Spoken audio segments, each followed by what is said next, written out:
mah sambil tiduran.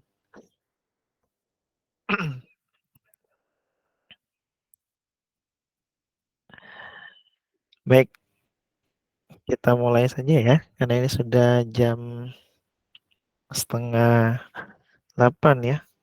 Takutnya banyak yang ngantuk. Baik, kita mulai. Assalamualaikum warahmatullahi wabarakatuh. Selamat malam semuanya. Selamat malam, Pak. Selamat malam, Pak. Oke, baik. Pertama-tama saya ucapkan terima kasih atas kehadiran rekan-rekan semua karena telah berkenan ya untuk apa namanya kuliah di luar jam ya karena memang kita tidak bisa kendalikan karena ini memang ada tugas. Saya sedang di Jogja saat ini sampai hari Kamis kemungkinan. Artinya tadi harus kita masuk pertemuan ke-9, tapi karena memang ada pertemuan dengan yang NMR itu belum selesai, dan nanti mungkin bahasan UTS itu sampai NMR saja. Ya, jadi kemungkinan sih NMR ataupun UTS akan dilaksanakan di tanggal 1 November, hari Rabu depan. Nah, malam ini mungkin kita akan selesaikan untuk NMR-nya, kemudian nanti akan ada tugas. Nah, tugas ini nantinya akan kita bahas pada jam praktikum. Nah, harusnya kita praktikum itu di hari Kamis dan hari Jumat. Ya, hari Kamis itu saya nggak bisa, hari Jumat mungkin insya Allah bisa. Nah, coba saya rencanakan itu Kamis siang itu pulang ke Lampung. Jadi mudah-mudahan Jumat sudah ada di Tera lagi. Nah, kalau misalkan pun ternyata ada pergeseran agenda, mungkin nanti akan saya kabarkan. Tapi mudah-mudahan Jumat saya sudah ada di kampus dan kita akan bahas itu tugas yang diberikan. Jadi nanti coba teman-teman kerjakan terlebih dahulu di rumah. Kemudian nanti kita akan bahas pada jam praktikum ya. Ini memang cukup lama biasanya untuk membahas satu soal itu ya. Dan nanti di apa namanya tanggal 1 November teman-teman ujian untuk AFI. Oke, sebentar. Ini kok banyak yang minta admit lagi. Oke, baik. Untuk mempersingkat, oh ada pertanyaan silakan, Agin. Ya Pak, sebelumnya izin bertanya Pak. Tadi kan dikatakan kalau misalnya membahas soal itu kan di jam praktikum. Kami yang angkatan 2020 itu bagaimana ya Pak? Apakah ikut masuk ke jam tersebut atau bagaimana Pak? Terima kasih Pak. Oke, mau ikut alhamdulillah, enggak juga nggak apa-apa kan. Yang ngulangin di teori ya atau praktikum ya yang kemarin. Kalau Yang teorinya Pak. yang teori, oke. Ya. Kalau misalkan teman-teman mau ikut, silahkan pilih jadwal ya. Nanti yang apakah di praktikum kelas A, B, ataupun C hari Jumat, atau mungkin kalau misalkan ternyata ada yang belum, itu untuk yang AFI-nya AFI C kan harusnya Rabu tuh ya. Jadi mungkin mau nggak mau dibahas weekend, Sabtu kemungkinan. Jadi kalau misalkan sesuai rencana, AFI B itu di Jumat jam 9, kemudian kelas A itu di jam 1, kemudian yang C-nya karena hari Rabu harusnya siang, Rabu siang, tapi mungkin kita akan bergeser ke hari Sabtu ya. Tapi kalau misalkan teman-teman berkenan luring hari Sabtu ya silakan. Tapi kalau misalkan ternyata mau daring aja Pak, ya silakan juga ya. Saya membebaskan kepada teman-teman, yang jelas teman-teman supaya bisa mengerjakan atau paham terkait dengan soal interpretasi dari data yang diberikan khususnya untuk UV, IR, MS, dan NMR. Begitu ya. Jadi kalau misalkan nanti untuk yang angkatan 2020 silahkan pilih kelas, mau di kelas yang A, B, ataupun C ya. Untuk yang jelas untuk kelas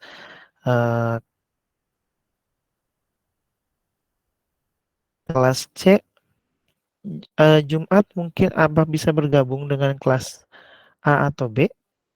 Kalau misalkan tidak ya sudah, berarti hari Sabtu mau nggak mau kita harus apa namanya kuliah pengganti ataupun di jam praktikumnya.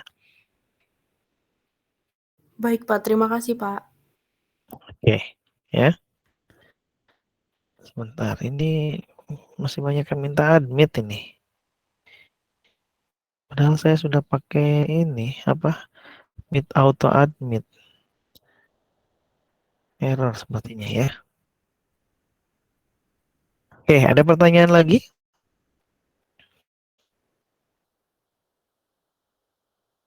Cukup jelas ya. Oke, kalau misalkan tidak ada pertanyaan seperti biasa. Seperti biasa ngapain? Enggak ya. Hari ini nggak akan nge-zoom. Nggak akan nge-zoom. Nggak akan apa namanya si quizzes. Tapi kita langsung saja karena sudah malam biasanya. Zafran lagi di luar, Zafran. Oke, mudah-mudahan teman-teman bisa mengikuti ya. Kita lanjutkan materi tentang NMR dan mohon disimak. Oke ya, saya izin share screen. Sebenarnya ini harusnya pertemuan ke-7 ya, tapi karena nggak apa-apa, saya kasih bonus. Nanti pertemuan 9 tetap saya akan masuk untuk yang apa namanya LT Densito. Nah, ini untuk MR dulu kita selesaikan. Kemarin itu semua kelas A, B, C kalau tidak salah sampai ke sini ya untuk NMR. Ya, ini saya ulangi lagi yang terutama tuh di sini ya. Kemarin untuk percobaan NMR perlu teman-teman ingat lagi dan perlu dicatat kalau misalkan teman-teman dapat data HNMR atau proton NMR maka ada 4 parameter yang harus teman-teman pahami ya. Pertama, jumlah sinyal, kemudian yang kedua geseran kimia, ketiga integrasi, keempat adalah multiplisitas. Itu adalah parameter yang teman-teman harus cari dari proton NMR. Kemudian kalau untuk yang karbon NMR, teman-teman harus cari 2 parameter saja. Tidak seperti yang proton NMR, kalau karbon hanya 2 saja, yaitu adalah jumlah sinyal dan geseran kimia. Ya. Kemarin juga sudah dibahas terkait dengan ini, ya, untuk proton NMR, geseran kimia dan juga wilayahnya, ya. Wilayah dari proton NMR kemarin juga sudah dibahas. Ini mungkin teman-teman juga sudah dicatat ya, gambaran apa namanya hidrokarbon jenuh, aromatik, kemudian olefinik atau ikatan rangkap, ya aldehid dan juga asam karboksilat. Kemudian kemarin juga sudah mempelajari bagaimana menghitung integrasi, ya. Integrasi itu adalah berapa ataupun jumlah proton yang dikandung dalam satu sinyal, ya, ataupun sinyal NMR itu mengandung berapa proton. Karena jumlah sinyal yang ada pada proton NMR itu tidak menggambarkan jumlah hidrogen yang ada pada suatu senyawa, ya. Jadi kalau misalkan bisa jadi muncul sinyalnya hanya 3, tapi ternyata jumlah hidrogen satu senyawa tersebut bisa ada 8 misalkan ya. Jadi tergantung integrasi ini. Kemudian multiplisitas kemarin juga sudah kita bahas dengan aturan N+1. Kalau misalkan ada tetangganya N itu adalah jumlah tetangga proton, maka jumlah sinyal ataupun multiplicitas mengikuti aturan segitiga Pascal ya. Tuh. Ini kemarin sudah dibahas. Kemudian untuk yang di karbon NMR wilayahnya juga sudah dibahas kemarin.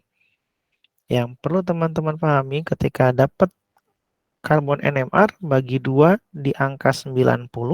90 ke kiri itu adalah maksudnya ke 90 yang lebih kecil, artinya 90, 80, 70, dan seterusnya sampai angka 0, maka itu adalah biasanya untuk CsP3, artinya ikatan jenuh. Kalau ikatan jenuh itu adalah ikatan tunggal. Nah, kemudian ada yang khas dari 50 sampai 90 ppm itu adalah biasanya karbon yang berikatan dengan oksigen ya dalam satu ikatan jenuh seperti ini. Nah, ini ya yang seperti ini. Ini adalah karbon yang berikatan dengan oksigen di mana semakin ke sini ya ke 90 maka dia kehilangan hidrogen. Artinya kalau misalkan di 50 dan 60 ini sekitar sini maka itu adalah OCH3. Kemudian 70 sampai 60 itu adalah OCH2. Kemudian 70 sampai 80 adalah OCH ya. Dan yang terakhir adalah di sini yang karbon quaterner yang ketemu dengan oksigen ya di angka 90 sampai 80. Kemudian di atas 90 itu adalah daerah aromatik ya ataupun daerah alkena ya ikatan tangkap. Nah, kemudian ada yang khas lagi yang perlu teman-teman ingat di angka 160 sampai 180 itu adalah karbonil ya. Karbonilnya karbonil yang mana? Karbonilnya ada karbonil asam dan juga karbonil ester ya. Serta yang di angka 200 sampai 210 ini adalah karbonil untuk yang keton dan juga aldehid. Ya, ini kemarin sampai sini. Oke, sampai sini ada pertanyaan terlebih dahulu untuk materi minggu lalu atau minggu sebelumnya?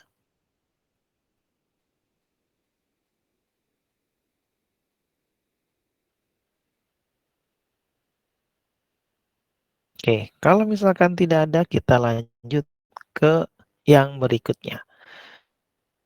Yang berikutnya adalah depth. Ya, ini adalah percobaan NMR satu dimensi. Depth itu adalah singkatan dari distortionless enhancement by polarization transfer. Fungsinya buat apa? Percobaan ini fungsinya untuk membedakan mana itu adalah metil, itu adalah metilen, mana itu metin, dan mana itu karbon quaterner. Ya, sekali lagi, depth itu digunakan untuk teman membedakan mana metil. Metil itu CH3 ya. Nih, metil itu CH3, kemudian metilen atau CH2, metin atau CH, atau karbon quaterner ya. Nah, depth ini ada 3 sudut ya. Sudutnya ada yang sudut depth 45, depth 90, dan depth 135 ya. Oke. Cara bacanya adalah pertama-tama kita baca yang di depth 45 ya. Depth 45 derajat. Karena di depth 45 derajat ini semua jenis karbon itu muncul ya. Baik itu yang metil, baik itu yang metilen, metin atau karbon quaterner itu muncul semua di depth 45 ya. Kemudian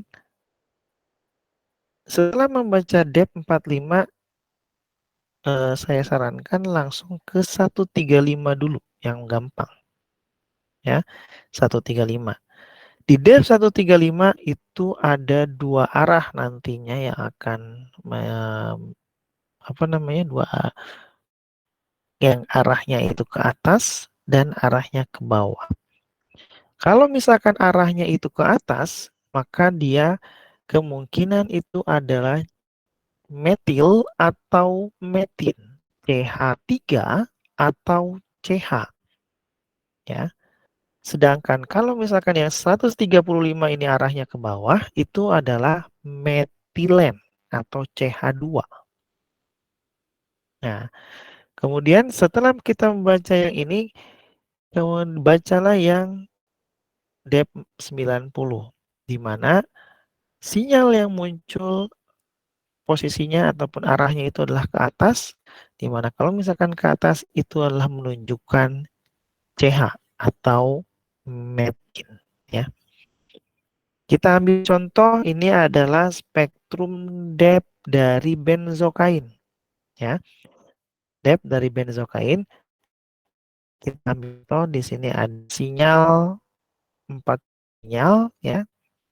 Nah, pastinya teman-teman misalkan angka 0 sampai 200-an, maka ini adalah spektra dari karbon NMR, dan kemudian ini nolnya adalah tetrametilsilen, dan sinyal yang muncul adalah di sini, ya, di angka 10-an, kemudian di angka 60-an, kemudian 110-an, dan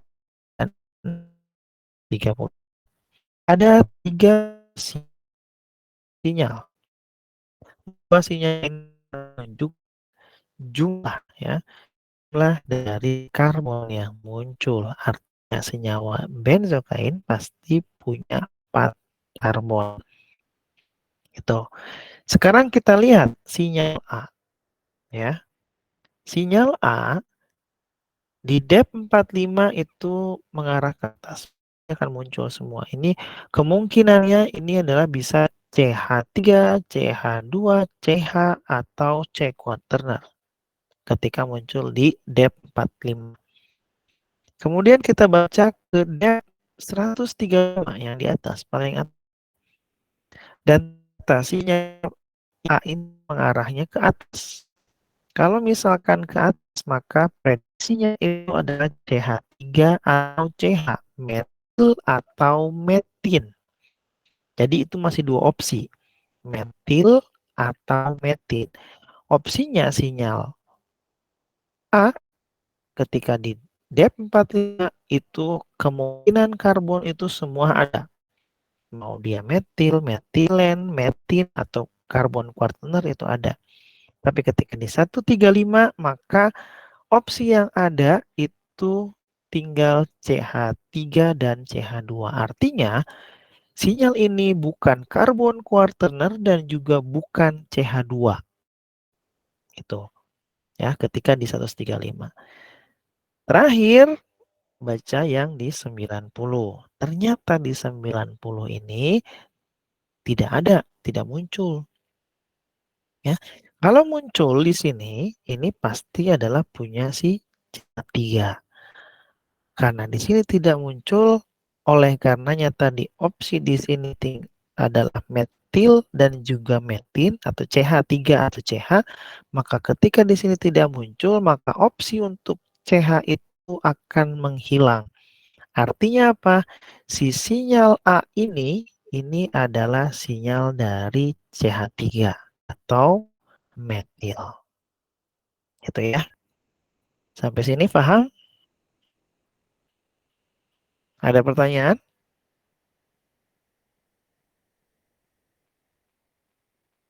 Oke. Kalau tidak ada, coba tebak. Kalau misalkan sinyal B, silakan raise hand. Siapa yang mau menjawab? Sinyal B ini kemungkinannya CH3, CH2, CH atau karbon quaterner. Siapa yang jawab? Oke, silakan. Izin Jawabannya coba apa? menjawab, Pak. CH2 ya, Pak. Alasannya kenapa? Alasannya di 45 itu kan bisa jadi CH3, CH2, CH atau C. Terus yang di 135 dia ke bawah, Pak. Berarti dia CH2. Terus di 90 derajat itu dia nggak ada. Berarti dia Oke. positif CH2. Oke, ya, bagus, ya, baik.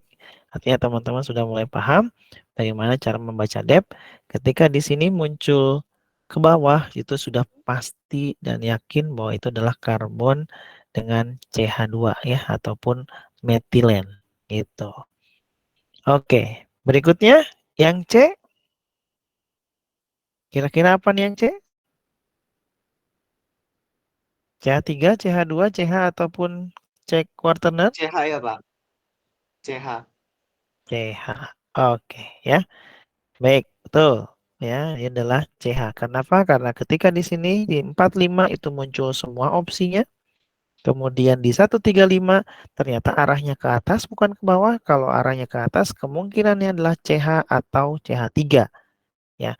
Kemudian kita konfirmasi lagi di 90 ternyata muncul.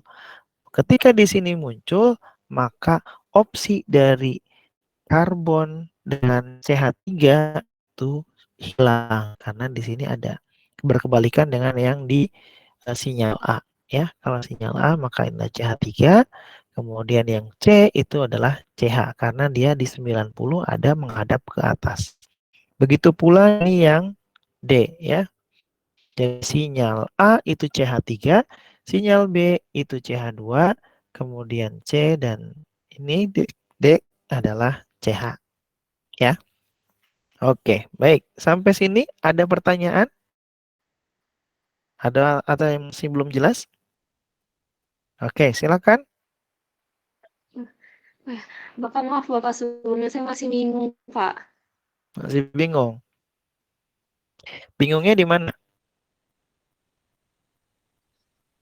Semisalkan di soal nanti dia nggak diketahui ya Pak. Kan pasti kan kalau di soal kan dia pasti kosong ya Pak, nggak ada kayak CH gitu, kayak CH3, CH2 gitu. Nah itu saya masih bingung Pak, itu gimana ya Pak? Misalkan kalau kita masuk ke soal gitu. Oke, baik. Ya. Terus nggak Kalau ada rentan ya Pak, misalkan nggak ada rentan ya Pak, tentang misalkan dia gimana? CH3 itu berapa rentannya? Lalu Ah, apakah ada rentan Pak untuk CH3 itu kira-kira berapa? Lalu CH2 berapa untuk angkanya? Oke, baik. Pertama memang tidak akan disebutkan apa namanya nanti untuk sudut dari depth. Kadangkala kalau misalkan ada disebutkan sudut depth-nya, alhamdulillah kita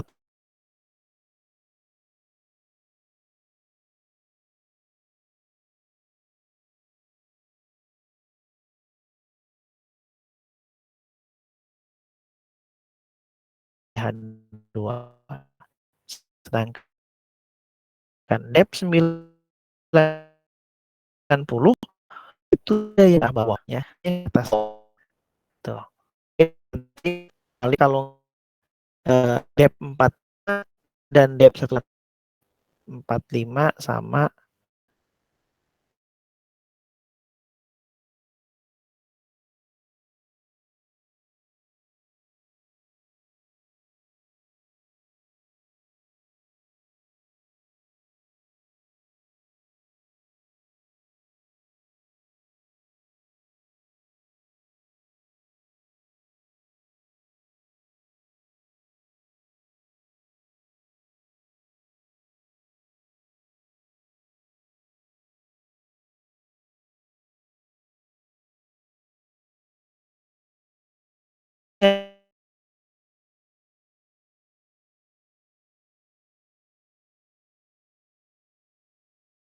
kimia ppm-nya itu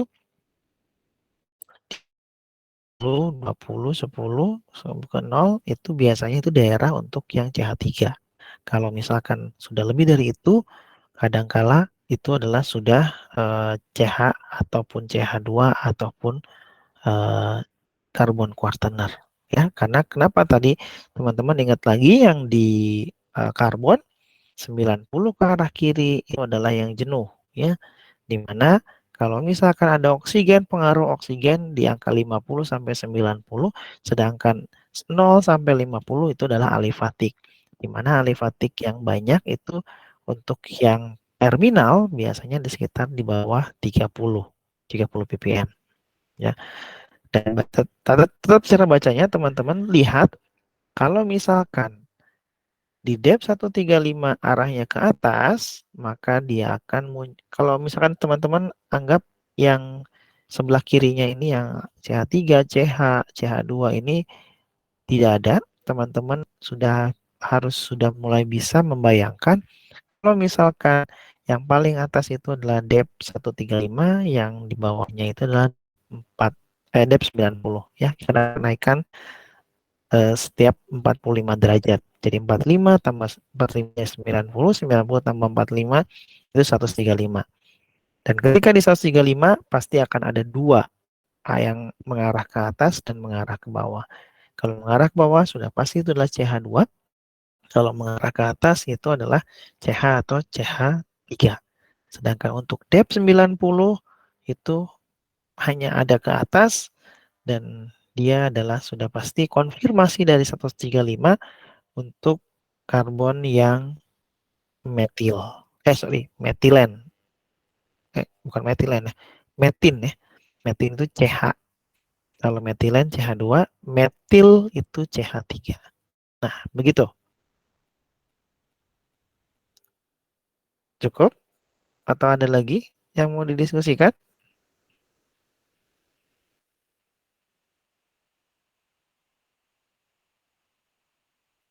Oke. Jadi untuk yang Gimana? CH ya. Terus kalau yang C itu dia CH. Kalau yang samping C itu apa ya, Pak? Yang samping C yang ini. Iya, iya, Pak. Kira-kira apa?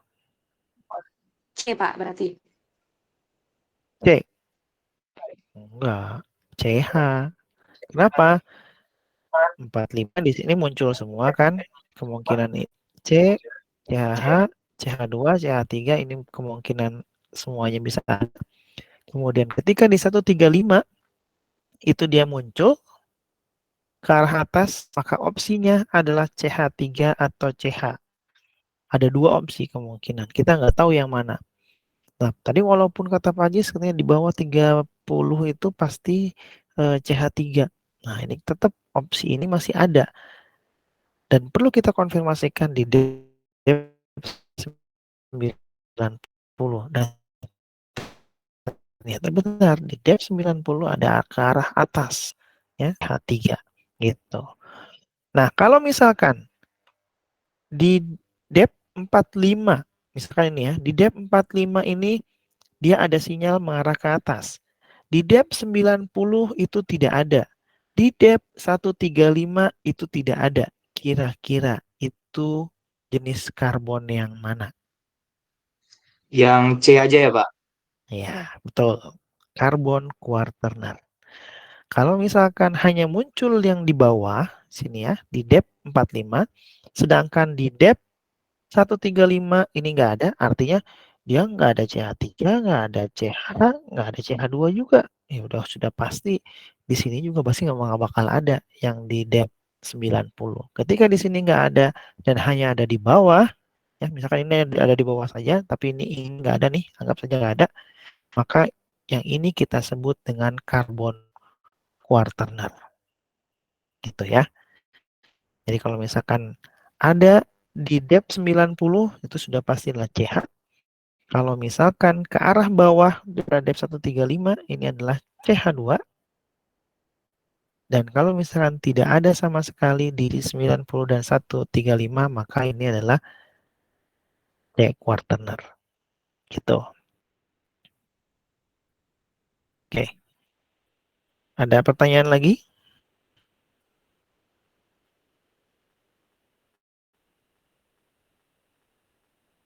Ada pertanyaan. Oke, siapa? Ini karena slideshow jadi nggak tahu nih. Oh, admit. Romualdo, pertanyaan silakan. Maaf Pak, izin bertanya, berarti untuk yang di titik A itu dia CH3 ya Pak? Yang A ini betul Iya, ya, betul. CH3. Kenapa CH3, Romualdo? Karena ketika di depth yang 135 itu dia diketahui ada CH3 dan CH. Lalu untuk di depth yang 90 ternyata hanya ada CH saja. Berarti ketika di depth 45 ada sinyal itu timbul dan dicocokkan dengan kedua depth yang sebelumnya 135 dan 90, maka kemungkinan yang paling besar itu di titik A adalah CH3, Pak. Ya, oke. Tapi caranya bukan seperti itu ya, cara menjelaskannya. Ketika kita luruskan, ketika di depth 45 dia munculnya orientasinya ke atas, artinya kemungkinan itu semua ada, C quaterner, CH, CH2, CH3 gitu ya. Ketika kita lihat di 135, ternyata orientasi dari sinyalnya itu mengarah ke atas. Kalau dia sinyalnya mengarah ke bawah, yang seperti ini, sudah pasti itu adalah CH2. Tapi kalau orientasi dari depth 135 mengarah ke atas, maka itu adalah CH atau CH3. Maka jawabannya CH atau CH3. Tulis aja dulu. Kita nggak tahu jawabannya yang mana, si CH atau CH3. Nah, ketika kita konfirmasikan lagi ke depth 90, ternyata nggak ada sinyal yang muncul di sana. Nah, ketika nggak ada yang muncul di sini, artinya apa? Bukan CH. Artinya opsi yang tadinya di sini CH dan CH3, maka opsi CH-nya itu hilang. Ketika opsi CH-nya hilang, maka kemungkinan besar si karbon yang nomor A ini adalah CH3. Begitu. Ya. Lihat orientasinya ke atas atau ke bawah. Sedangkan untuk di depth 90 itu tidak ada ke bawah, hanya ada ke atas. Dimana kalau misalkan itu orientasinya ke atas, maka itu menunjukkan metil, ya. Metin. Suka balik-balik ya. Kalau metil itu CH3, metilen itu CH2, metin itu CH, ya. Itu Romualdo. Baik, terima kasih, Pak. Oke. Ada lagi? Saya. Oke, nanti kita akan coba bahas di apa namanya? Di latihan akan lebih mendalam lagi. Baik. Kalau yang kemarin kita masih mendiskusikan terkait dengan percobaan satu dimensi, nah sekarang kita membicarakan terkait dengan NMR yang dua dimensi, ya. Nah, biasanya untuk yang teman-teman S1 itu bacaannya ataupun tahapannya hanya sekedar tahu saja terkait yang dua dimensi. Tapi kalau untuk S2 mungkin ya ini harus paham banget karena memang untuk penentuan struktur kita memerlukan data dua dimensi, ya. Untuk yang NMR itu untuk percobaannya ada satu dimensi dan dua dimensi, di mana kalau misalkan dimensi itu hanya satu frekuensi saja dan satu plot saja, ya, sumbu X misalkan, ya, pengukuran sinyal pada satu waktu. Ini yang satu dimensi.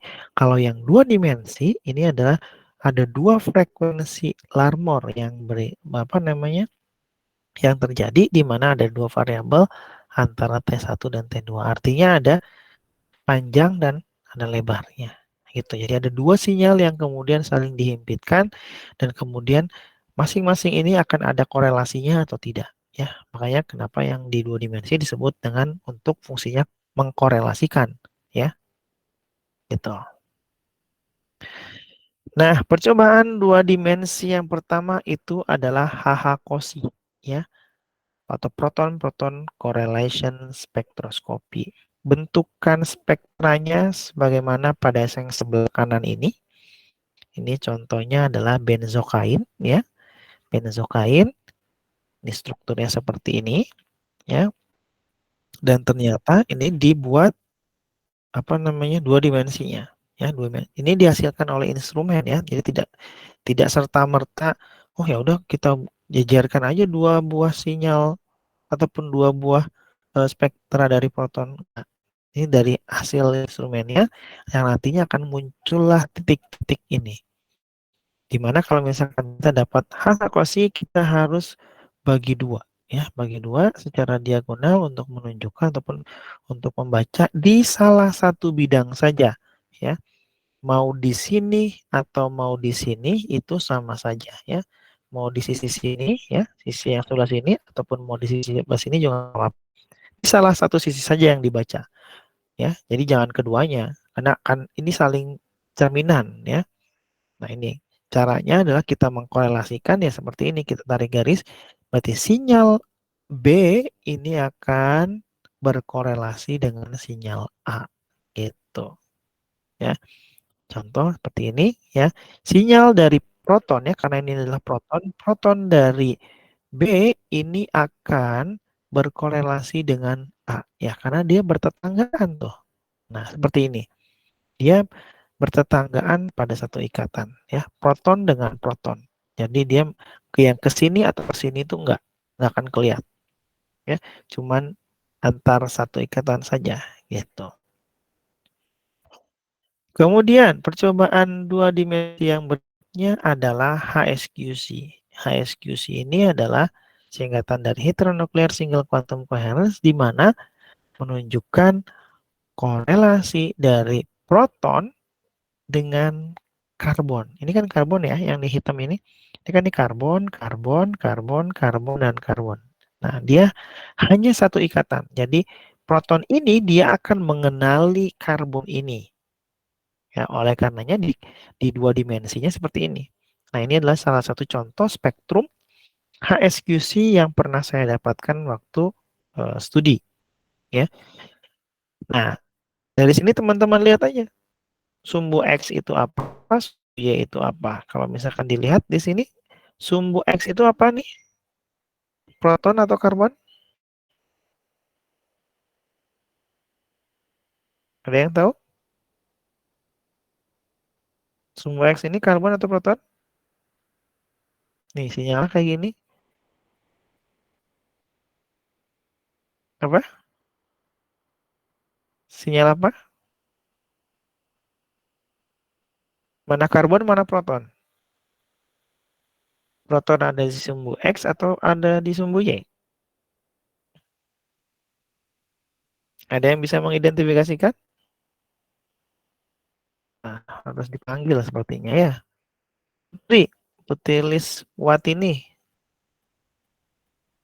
Silakan Putri. Iya, Pak. Silakan Putri. Saya masih bingung, Pak. Lah, kenapa bingung?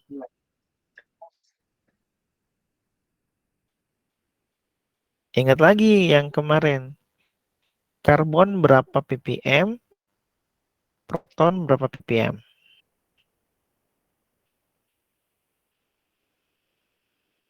Gimana Putri?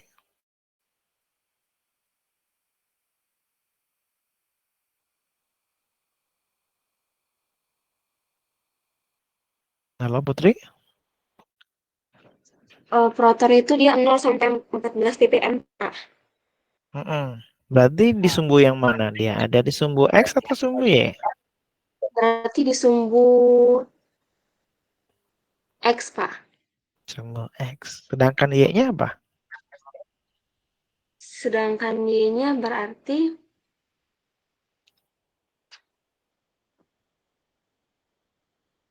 Apa itu Y-nya?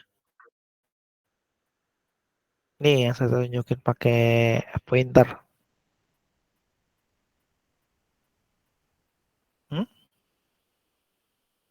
Apa nih? Proton atau karbon ini? Putri? itu karbon, Pak. Karbon. Oke ya. Jadi jangan sampai salah lagi. Itu proton dan karbon itu cara yang sangat mudah untuk kita identifikasikan. Ini sinyal proton ataupun sinyal karbon. Tinggal kita lihat aja. Kalau proton itu nggak bakal lebih dari 14 ppm. Sedangkan untuk yang karbon itu sampai 200-an. Nah, lihat aja. Dan kalau lihat dari angka sini, ya kemungkinan besar ini adalah proton. Gitu ya. Sedangkan untuk yang ini yang ditunjukin pakai kursor, ini adalah karbon karena dia 10 sampai dengan 55. Ini adalah hasil perbesaran ya, perbesaran. Sebenarnya masih panjang gitu. si sinyalnya itu ya.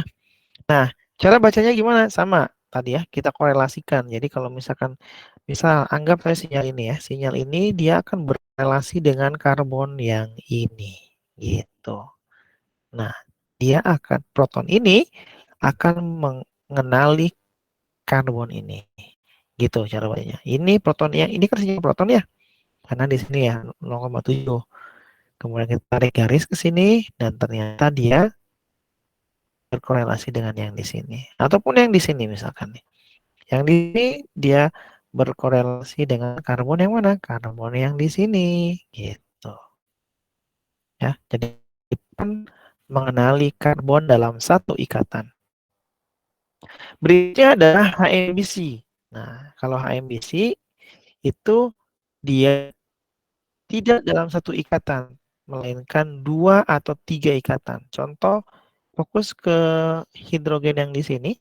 Jadi, kalau HSQC ini dia hanya mengenali yang ini. Tapi kalau HBC yang ini tuh tidak dikenali di sini. Yang dikenalinya yang tetanggaan jauh, yaitu karbon yang mana? Karbon yang 2 atau 3 ikatan. Hitungnya gimana? 1, 2. Berarti dia mengenali ini. Si ini tuh mengenali ini. Atau ini 1, 2, 3. Nah, artinya yang ini akan mengenali karbon yang ini. Gitu. Karena dia 2 sampai 3 ikatan. Ya, mengenali ke sini, dan juga mengenali ke sini. Ya, memang agak ribet ini untuk yang karbon 2 dimensi, biasanya untuk dipelajari di S2. Tapi kalau untuk S1 itu sekedar tahu saja, ya. Yang SMBC itu adalah untuk yang 2 sampai 3 ikatan. Oke, sampai sini ada pertanyaan? Atau ada yang belum jelas?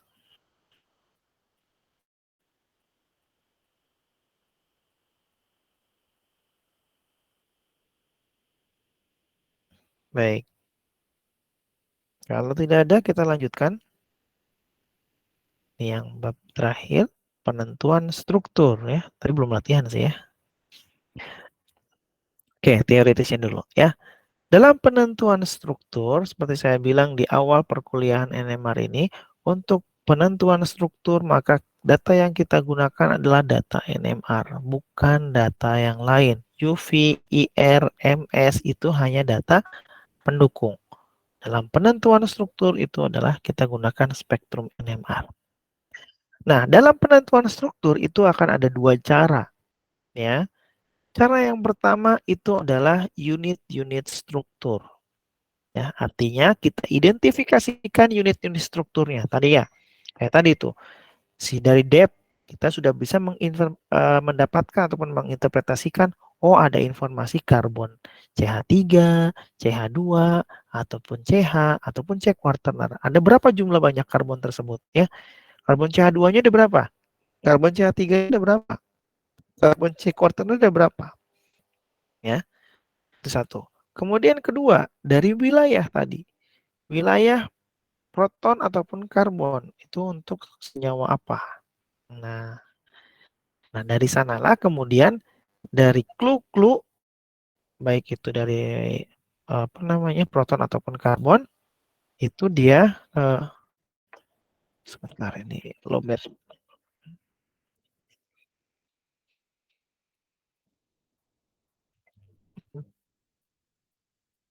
ya. Dari unit-unit struktur tadi ataupun ciri-ciri apakah gugus fungsi tertentu itu kita gabungkan. Jadi kayak puzzle gitu. Nah, ini kalau misalkan seperti ini kita gabungkan jadi bisa kita baca kita penentuan strukturnya ya. Tapi syaratnya untuk dengan unit-unit struktur ini kalau misalkan senyawa ataupun molekulnya kecil, mungkin kita bisa gabungkan dengan teknik ini ya. Yang kemudian syarat berikutnya adalah proton NMR itu harus terpisah jauh ya. Nah, cara yang kedua adalah dengan cara kerangka dasar ataupun gugus fungsinya. Jadi kerangka dasar senyawa itu, nah makanya teman-teman nanti untuk dengan cara yang kedua ini biasanya setelah menguasai fitokimia ya, karena tahu jalur biosintesisnya, tahu kerangka dasar dari spektrum flavonoid misalkan, alkaloid misalkan gitu ya. Jadi tahu kerangka dasar umumnya. Tinggal kita tempelkan gugus fungsi ataupun yang di samping-sampingnya itu, ya. Nah, oleh karenanya kita tinggal menempatkan gugus fungsi pada kerangka dasar yang ada. Ya. Tapi ini perlu pengetahuan terkait dengan bahan alam khususnya fitokimianya ya. Nah, ini yang perlu saya tekankan lagi di sini bahwa spektrofotometri UV, IR, dan spektrometri MS itu kita gunakan hanya untuk mengkonfirmasi, ya, tidak dijadikan sebagai awal penentuan suatu struktur.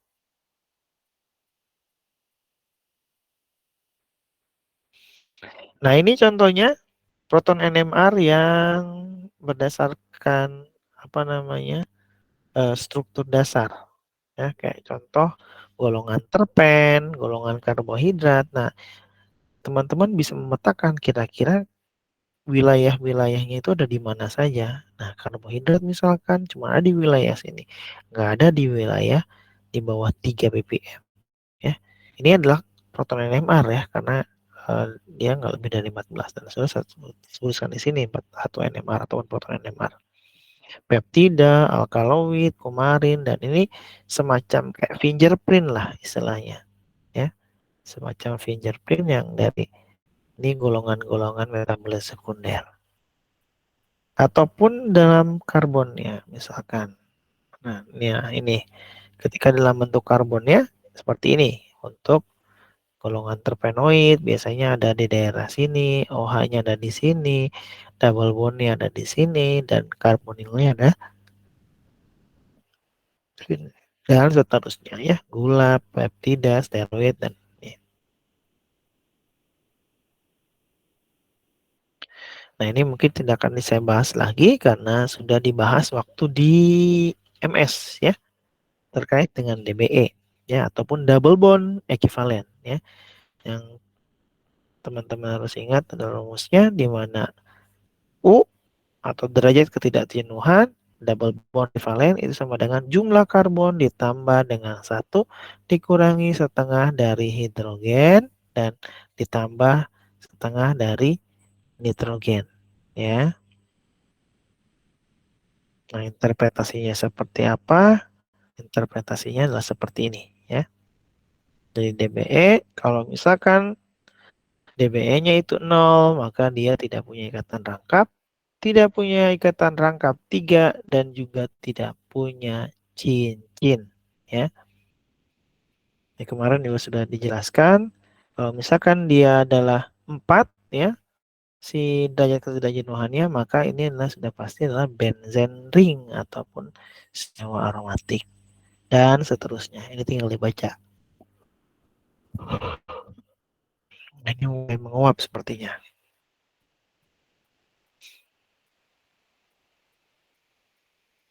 Oke. Ini adalah contoh spektrum proton NMR dari etil benzen ya. Etil itu 2 ya. Kan meta eta ya. Eta kan 2 ya. Etil benzen kan ada C2H5 di sini. Ini benzennya ini ya kan. Nah, si etil benzen ini pelarutnya apa? Ada yang tahu? Pelarut NMR-nya?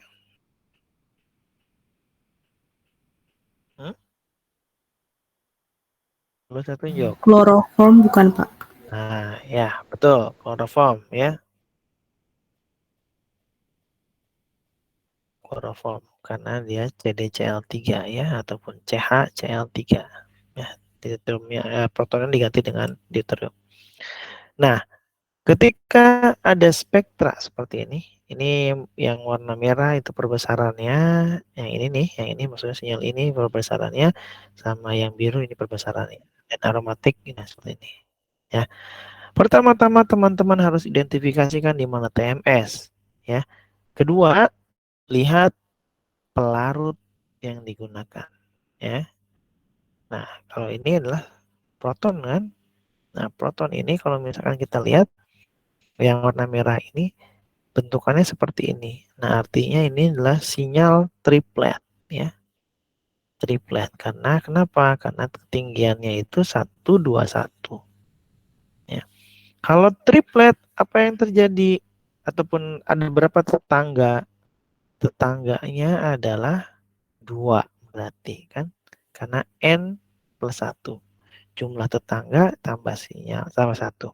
Ketika muncul sinyalnya adalah triplet, maka tetangganya itu adalah 2 proton. Maka kemungkinan besar sinyal yang warna merah ini adalah di sini, si CH3 ini. Kalau dihitung dari integrasinya pun pasti ini akan lebih tinggi. Ini CH3 biasanya. Kemudian yang si ini yang berwarna biru itu adalah kuartet ya. Kalau kuartet apa yang terjadi? Sinyalnya berarti kan 3 plus 1 ya. Artinya ada 3 tetangga proton yang muncul. Artinya kemungkinan besar yang berwarna biru ini adalah yang ini ya. Yang si CH2. Kenapa? Karena ke sini kan nggak punya tetangga karena protonnya habis untuk mengikat yang lain. Ini karbon, ini ke sini 1, ini ke sini 1, ini ke sini 2 ya. Sudah habis. Maka tetangga yang memungkinkan adalah ke arah sini. Di mana ketika 3 tetangga proton maka yang muncul adalah sebagai kuartet. Kalau misalkan 2 tetangga proton maka dia adalah triplet dan seterusnya ya. Itu cara baca untuk yang ini. Nah, ini contoh spektrum. Spektrum apa? Ada yang bisa jawab? Proton atau karbon?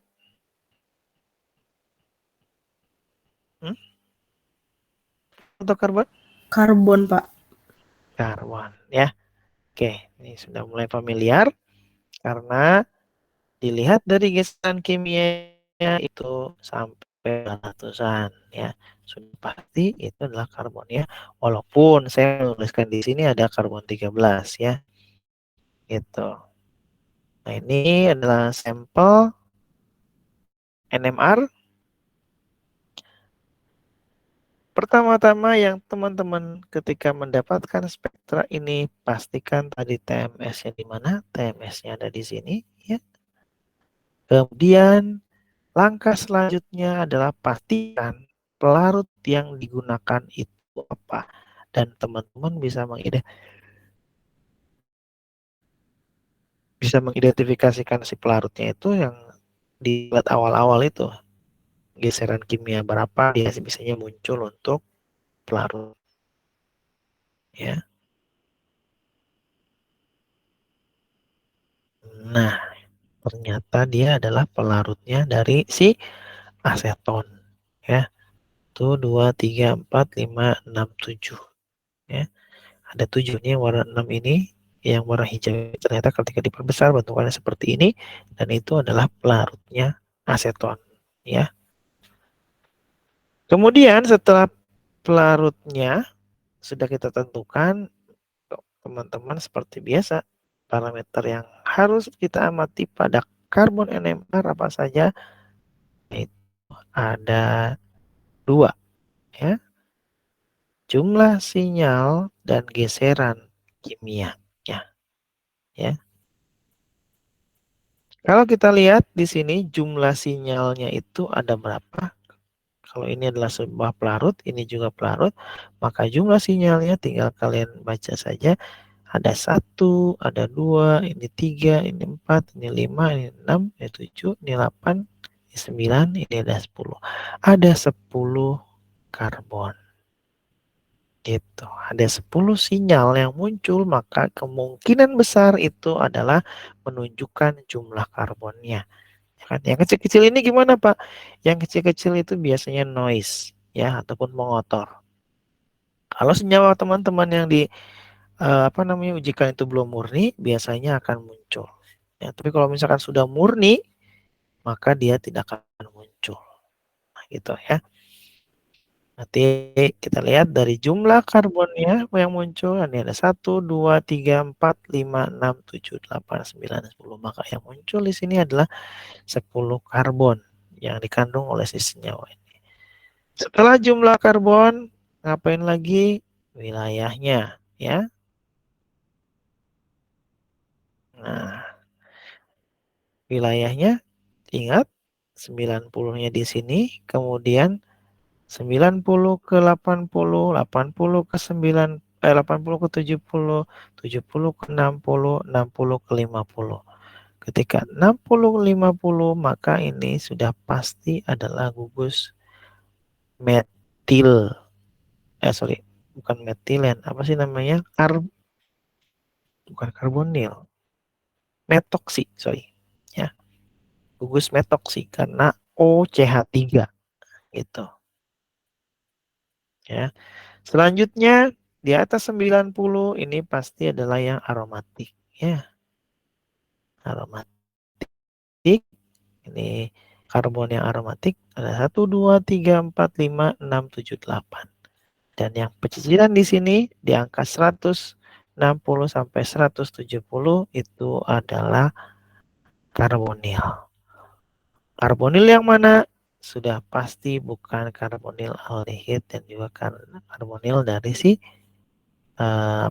keton, ya.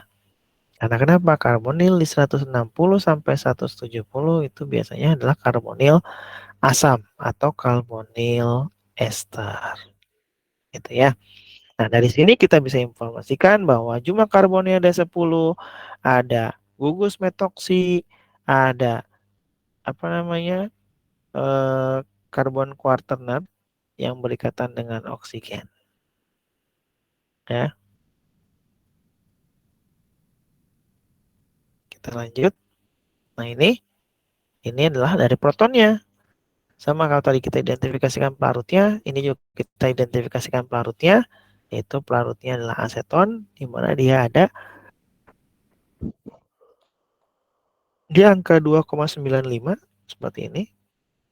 2,95, 3,9 dan seterusnya itu memberikan sambutan dan untuk yang si ini, ya, si karbonia. Nah, kalau misalkan di proton, teman-teman ingat lagi apa saja yang harus dilihat. Ini biasanya pengotor, ini adalah pelarut aseton, kemudian ini adalah sinyalnya. Sinyal ini adalah kemungkinan besar adalah 3,9, ya, geseran kimianya. Sedangkan ini adalah yang aromatik kemungkinan. Ya, karena dia biasanya munculnya sebagai doublet, ya. Nah, kalau misalkan seperti ini adalah cara menghitung J coupling, ya, dalam satuan Hertz, ya. Dikurangin saja sama teman-teman 6,3895 dikurangi dengan 63577 dikalikan dengan 500 MHz. Ini adalah 500 angka di mana kita menggunakan alat NMR-nya. Kalau kita gunakan yang 40, ya tulis 40 MHz. Ada yang 100, ada yang 200, bahkan ada yang 500. Ya, itu. Berikutnya adalah latihan kita untuk menghitung dari J couplingnya. Ya. Kalau yang ini kan doublet, ya. Kalau yang ini adalah doublet, tapi kalau misalkan ini kan ada 2 lagi puncaknya, dia dihitung sebagai 2 atau double of doublet. Ya, ini sebenarnya terpisah, tapi masih peralihan, ya. Nah, kalau misalkan di sini ini adalah multiplisitasnya. Ada doublet, ini ketika yang sinyal ini adalah double of doublet. Kemudian ini adalah doublet, ini adalah doublet, gitu, ya. Nah, informasi tadi bahwa ada jumlah protonnya, karbonilnya, dan juga gugus metoksi Karena biasanya khas. Nih, di angka 3,9 ini pastinya pada proton itu adalah gugus metoksi.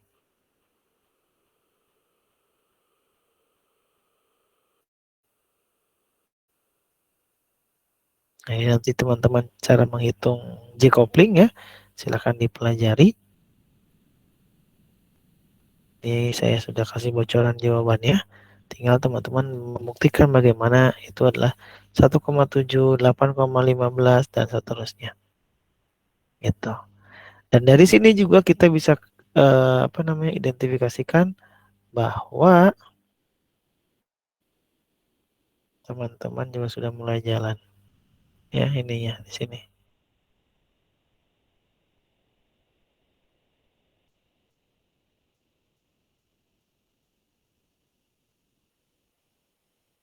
Nah, ini laju. Ya, ya gimana? Jadi kalau dia double of doublet itu J couplingnya ada 2 ya Pak? Iya. Menghitungnya apa Pak? Oke, cara menghitungnya adalah seperti ini. Makanya kalau daring, nah agak susah kalau misalkan kita gambarkan. Nah, anggap seperti ini ya sinyalnya. Kalau misalkan ini adalah double of doublet, cara menghitungnya gimana? Ketika ini ya, si titik yang ini dikurangi titik yang ini dikalikan megahertznya sama titik yang ini dikurangi yang ini titiknya, ini juga akan sama hasilnya. Maka ini adalah kita sebut sebagai doublet yang pertama ya.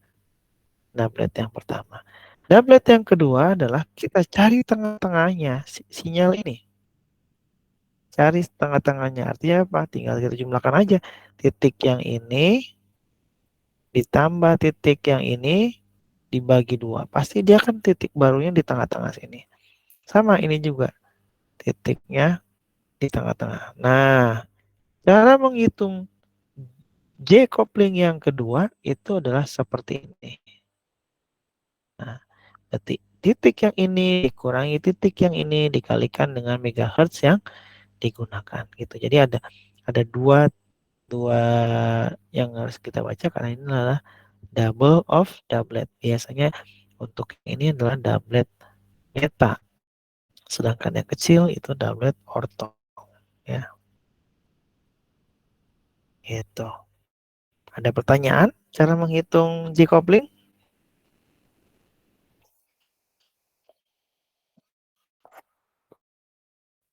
Ini udah mulai menguap-nguap karena sudah mulai jam 9.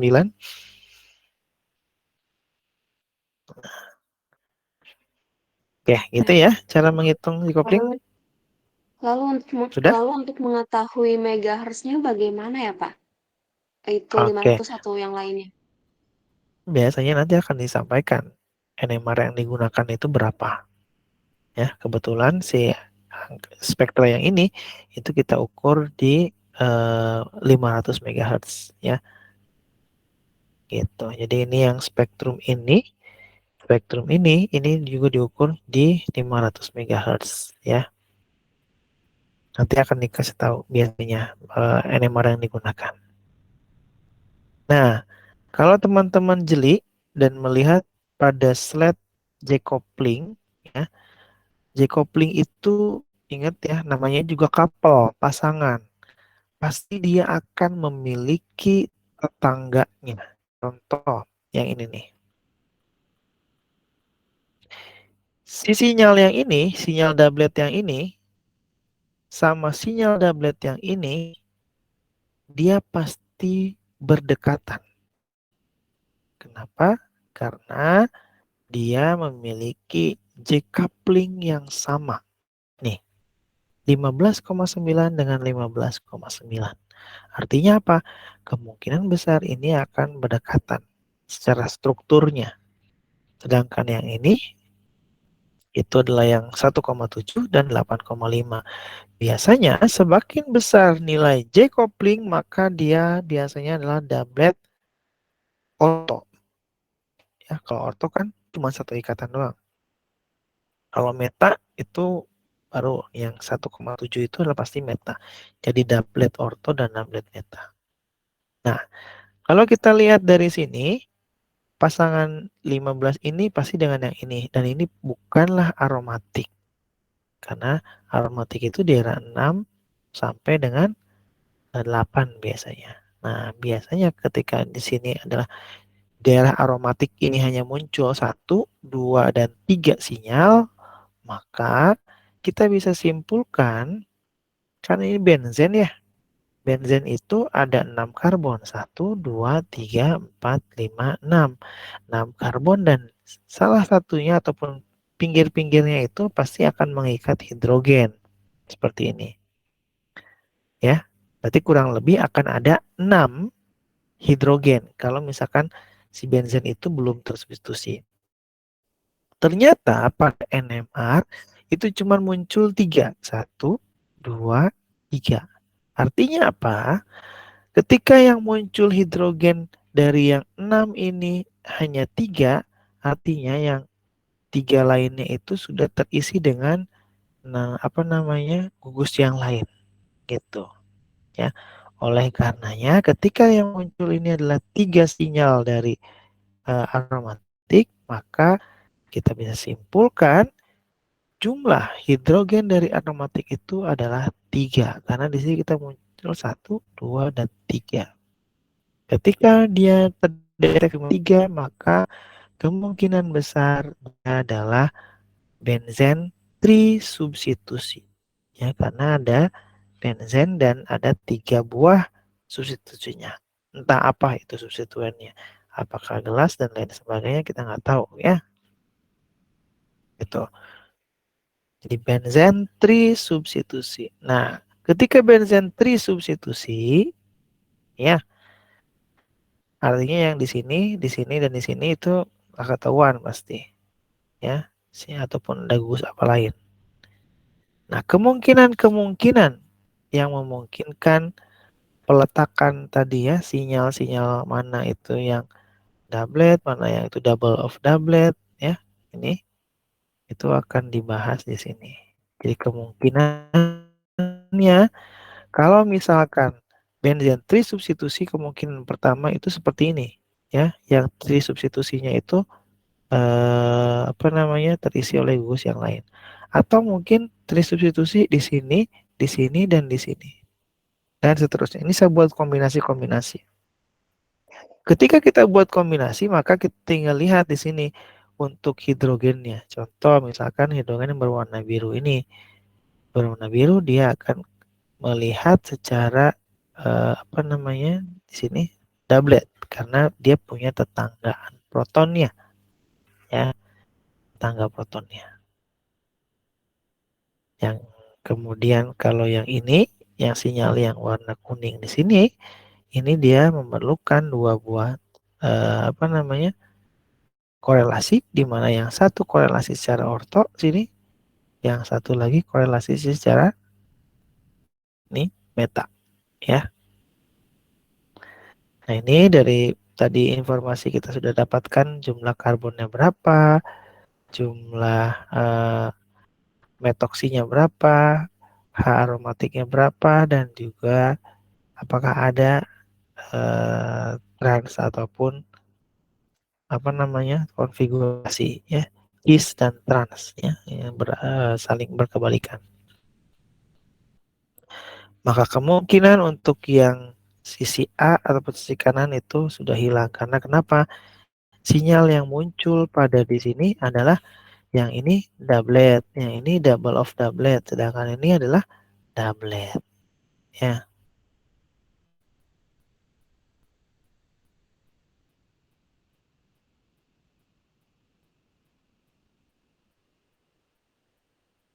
Nah, dari NMR kita dapat informasi tadi adalah karbonil ya.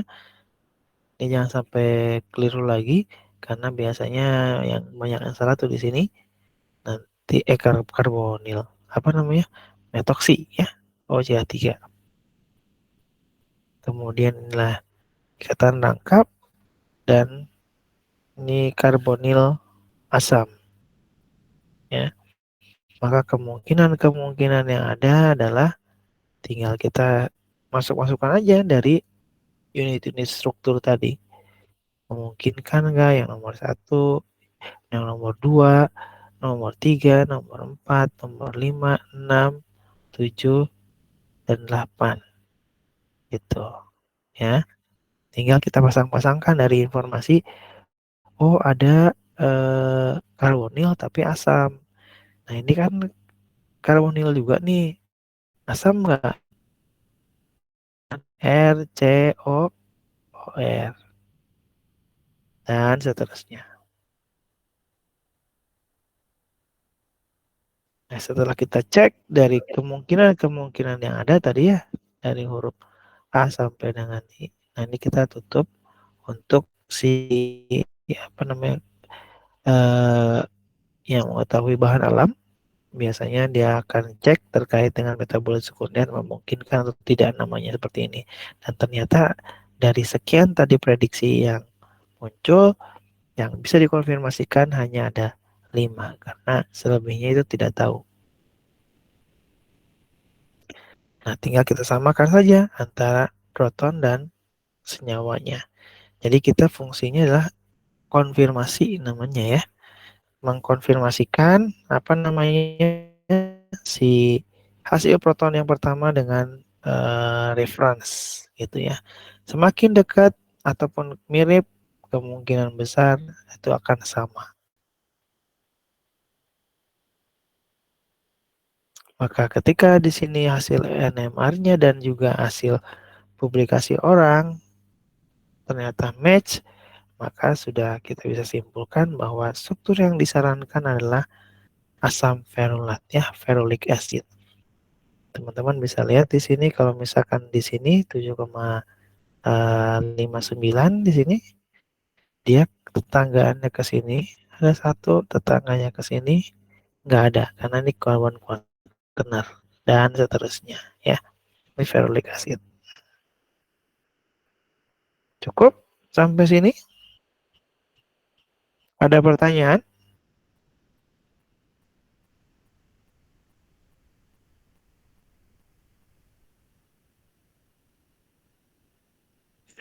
Maaf Bapak, izin bertanya Pak. Silakan Putri. Untuk yang benzen trisubstitusi itu, maaf Pak, saya baru mengerti untuk jumlah aromatik 3. Untuk jumlah H8, jumlah HC double bond C trans 2 itu saya belum paham Pak. Oke. Baik. Ini saya tampilkan lagi ya. Kenapa kita simpulkan bahwa itu adalah benzen trisubstitusi. Jadi bermula dari sini. Ya. Ini adalah karbonnya. Karbonnya kita nggak bisa menentukan apakah di sini adalah ada benzen atau tidak. Ya. Yang kita bisa lihat adalah di sini. Ya. Kenapa? Daerah geseran kimia 6 sampai 8. Biasanya itu adalah daerah aromatik. Ya, tapi harus dicek dulu. Kalau misalkan ini kita sebut bahwa yang dikotakin warna biru ini adalah daerah aromatik, maka kalau misalkan kita lihat di sini ada satu sinyal, 2 sinyal, 3 sinyal, 4 sinyal, dan 5 sinyal. Ingat, proton tidak bisa menggambarkan jumlah hidrogen yang dikandung pada sinyal tersebut. Yang jelas sinyalnya di sini menunjukkan 5 sinyal. Nah, kalau daerah aromatik kan kita pasti identiknya dengan daerah benzen ya. Nah, kalau benzen yang tidak tersubstitusi, jumlah protonnya itu muncul 6. Ya nggak? Karena lihat lagi. Ini kan kita lihat 1, 2, 3, 4, 5, 6. Harusnya muncul 6 kalau misalkan tidak tersubstitusi. Tapi ternyata dari proton NMR kita ketahui bahwa seperti ini. Ternyata yang ini, yang sinyal yang di 6,3 sama yang di 7, sekian ini memiliki J coupling yang sama. Ya, ini 15,9 dengan 15,9.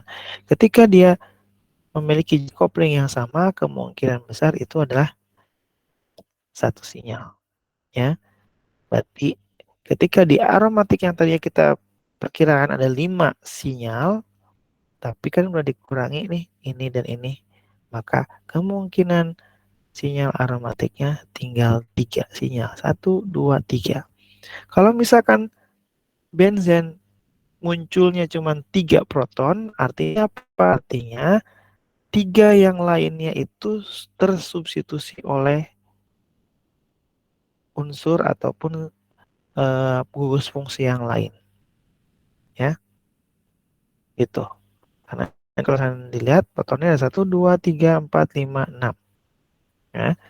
Yang muncul cuma 3. 1, 2, 3. Artinya apa? Ini, dan ini itu sudah tersubstitusi oleh gugus yang lain. Gitu. Kenapa muncul menjadi benzen trisubstitusi? Karena ya tadi yang muncul protonnya itu cuma 3 dari suatu benzen ini. Kalau misalkan cuma 3 yang muncul, artinya apa? 1, 2, 3 itu tergantikan oleh gugus fungsi yang lain atau atom yang lain. Gitu. Makanya kenapa kita menyebutnya itulah benzen trisubstitusi, karena proton yang muncul adalah 3. Sini 1, 2, dan 3. Begitu mungkin Putri? Untuk penjelasan jumlah H sama dengan 8 bagaimana ya, Pak? Jumlah H sama dengan 8. Oke. Nah, ini adalah sinyal proton. Ya, sinyal proton. Di bagian integrasi, ya, kemarin kalau misalkan yang kita bahas adalah kita menghitung secara manual. Tapi NMR yang sekarang yang 500 MHz itu sudah dilengkapi dengan integrasi. Jadi tinggal kita lihat saja nih bagian bawah dari sinyal tersebut atau istilahnya mungkin seperti AUC-nya. Nah, kalau kita lihat di sini 2,95, 1,1, 1, 1, 1, 1, 1, artinya apa? Ini adalah jumlah proton yang dikandung oleh sinyal tersebut atau nama lainnya adalah integrasi. Kalau ini adalah 3, berarti kan tambah 1, 4, tambah 1, 5, tambah 1, 6, tambah 1, 7, tambah 1, 8. Maka jumlah hidrogennya adalah 8. Gitu. Ya, karena integrasinya itu sudah terincludekan. Biasanya ada di bawah sinyal. Kalau di atas sinyal itu biasanya adalah geseran kimianya. Angka geseran kimianya. Ketika ini berarti 6,3895 ppm gitu. Gitu mungkin Putri? Tergambar? Kenapa muncul 8? Oke, ada lagi pertanyaan lain? Terakhir boleh, Pak, untuk Boleh, jumlah silakan. C double bond C yang trans itu, Pak, ada 2. Itu bagaimana ya, Pak? Maaf ya, Pak, Oke. sebelumnya, Pak. Oke, baik. Ya. Kenapa di sini kita sebut bahwa ada satu buah proton yang ternyata itu adalah alkena, ya, ikatan rangkap 2, dan posisinya itu adalah trans. Kenapa? Karena lihat di sini ada J couplingnya yang di atas 15. Lihatnya di mana sih, Pak? Kalau misalkan teman-teman ingat lagi. Nah, Ketika dia cis itu 7 sampai 12. Nah, ketika dia trans 12 sampai 18 CC-nya ya. Tadi kan 15, sekian. Makanya itu kita justifikasi ataupun kita duga dia adalah ikatan rangkap karbon dengan karbon dengan konfigurasi hidrogennya itu adalah trans. Karena dia nilai J coupling ya itu segini. Coba kalau J couplingnya itu kurang ataupun sekitaran 7 sampai 12 itu pasti cis gitu. Terus yang aromatik. Nah, ini aromatik khas. Ketika O adalah orto 6 sampai 9 ppm, sedangkan untuk meta itu adalah 1 sampai 3, bukan ppm, sorry, hertz ya. Sedangkan para itu 0 sampai 1. Biasanya kecil, nggak bakal kelihatan, nggak bakal kehitung. Nah, kalau kita lihat di sini orto 6 sampai 9. Kita lihat lagi di sini aja. Mana nih?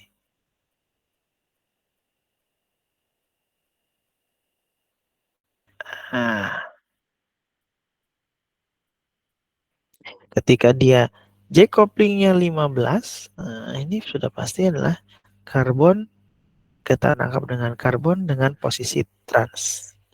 Kenapa disebutnya 2 di sini? Karena ada 2 buah sinyal. Sinyal yang di sini ya, ini yang ini dan juga sinyal yang ini. Jadi ada 2 buah sinyal. Padahal dia sama nih. C dengan C. C yang di sini dan C yang di sini. Gitu. Kenapa dia muncul CC trans ya. Jadi dilihat juga J couplingnya. Kalau ini pasti orto ya. Kalau yang 1,7 pasti meta. Itu. Sampai sini ada pertanyaan? Satu lagi boleh nggak, Pak? Boleh, silakan. Yes. Untuk yang itu, Pak, untuk percobaan NMR yang 2 dimensi kan ada 2 ya, Pak. Untuk yang HMBC sama HSQC. Nah, itu kita tahu perbedaannya 2 itu bagaimana ya, Pak? Oke. Kalau dia hanya dikeluarkan NMR-nya saja, Pak. Oke, baik. Untuk HSQC dan HMBC memang ada trik khusus. Biasanya warna yang ditimbulkan. Ini kalau misalkan untuk yang NMR yang sekarang 500 MHz, ini karena saya ukur di 500 MHz, warna yang ditimbulkan pada HMBC itu biasanya warnanya merah. Paling gampang untuk mengidentifikasikan apakah itu HMBC atau HSQC. Sedangkan kalau HSQC itu pasti ada yang berwarna birunya. Ada warna merah dan ada warna birunya. Kalau yang HMBC itu full merah semua. Itu cara yang paling gampang untuk melihat apakah itu HMBC atau HSQC. Kemudian ya kayak gini. Itu yang pertama. Yang kedua, ini pasti akan muncul identitas dari si spektranya. Karena ini nama file dan langsung disetting keluar dari komputer. Itu HSQC atau HMBC. Ya, nggak mungkin ini kita delete. Ya, karena memang untuk mempermudah kita. Karena yang sekarang itu ya kita bisa tentukan, lihat aja judulnya apa. Di ujung spektra biasanya. Gitu. Yang paling gampang lagi adalah lihat warna. Kalau HMBC pasti merah semua. Kalau yang HSQC itu dia ada birunya. Gitu, Putri. Baik, Pak, sudah paham, Pak. Terima kasih, Pak. Oke, baik. Ada pertanyaan lagi yang lain?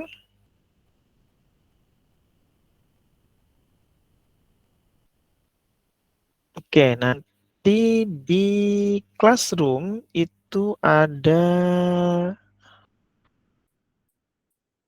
tugas ya. Nanti kita akan bahas pada hari Jumat atau hari Sabtu ya. Di sini ada P7.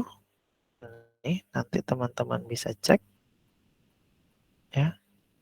Ini tugasnya adalah pertama, jelaskan informasi apa saja yang diperoleh pada masing-masing spektra tersebut ya. Ini spektra IR, ini spektra massa, ini pastinya adalah karbon NMR, dan ini adalah proton NMR. Itu pertanyaan nomor 1. Pertanyaan kedua adalah tentukan struktur senyawa yang Anda akan sarankan dari keempat data instrumen ini.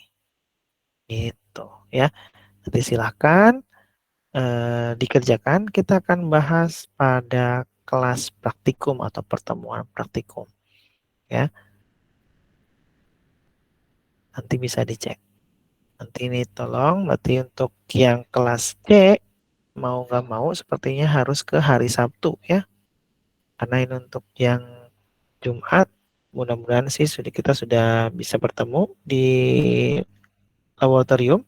Kita akan bahas untuk yang AVB dan juga AVA. AVC mungkin di hari Sabtu ya. Untuk jamnya silakan konfirmasi terlebih dahulu untuk PJ untuk menghubungi saya. Nantinya pastikan teman-teman mau di jam berapa. Ya, kalau bisa pagi alhamdulillah ya, biar cepat beres. Atau mau luring ataupun mau daring terserah teman-teman ya.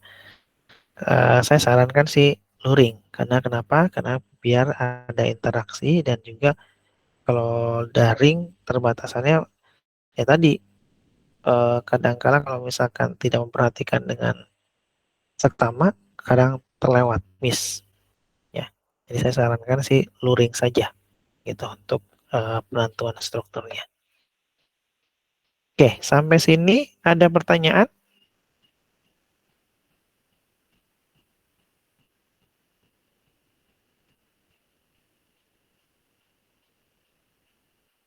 Oke, kalau tidak ada mungkin saya cukupkan karena sudah jam 9, tadi kita dari jam 7:30. Saya akhiri untuk perkuliahan kita malam hari ini. Terima kasih atas perhatiannya. Assalamualaikum warahmatullahi wabarakatuh dan selamat malam. Waalaikumsalam warahmatullahi wabarakatuh. Terima kasih, Terima kasih, Pak. Pak. Terima kasih, Pak.